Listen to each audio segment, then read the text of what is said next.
Alright, what I'm going to do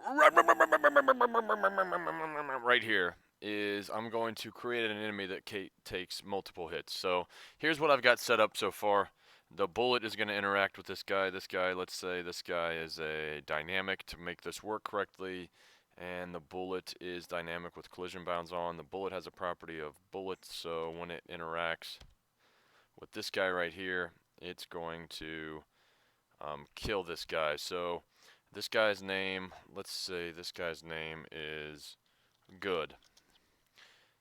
Just so when this bullet interacts with it, it's going to kill itself. It's going to stop. So this says when it interacts with this end object, when bullet ends with bad. Alright, so this is bad then. It's going to end itself or kill itself. So let's see if that works. Okay, the bullet at least stops. That's what I'm looking for. I'm not looking for this to disappear yet.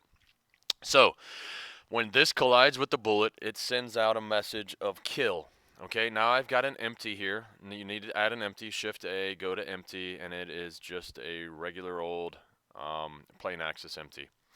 So, when this collides with bullet, it's going to send out a message. That's the actuator message, kill. So I had to type in kill.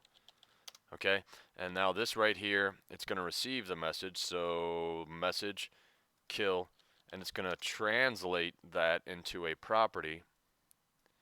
So over here I have to create a property now that's going to be an integer, and I'm just going to call this die for the character. So when I go here and I connect this, it's going to add, because I want it to be 2 hits. 1 plus 1 hit equals this guy dies. So the property here is now die. If you don't create the property over here, make it an integer, you're not going to see it here. So the value is 1. So when I hit this, the bullet's going to send a message out into the world called kill. This satellite, or this empty, is going to pick up this message called kill and convert it into a property with a value of 1. So over here, I'm going to add a property for die that when this property equals value of 2, and I set up an AND, I connect this. Now I have to hold shift and right click on this box right here, the cube. Make sure if you get confused as to what you're looking at, just look right above. You'll see it says empty, so I want to add to the cube. I want to add edit object, end object, and I want to hook up the property equals 2 die here. Bam.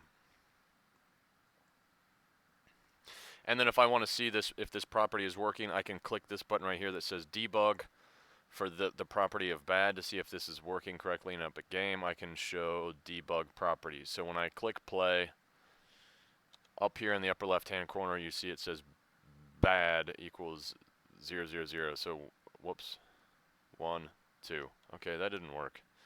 It didn't show the debug properties, but it still worked. I wonder why that didn't work. Huh.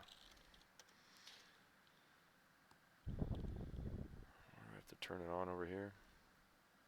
Anyways.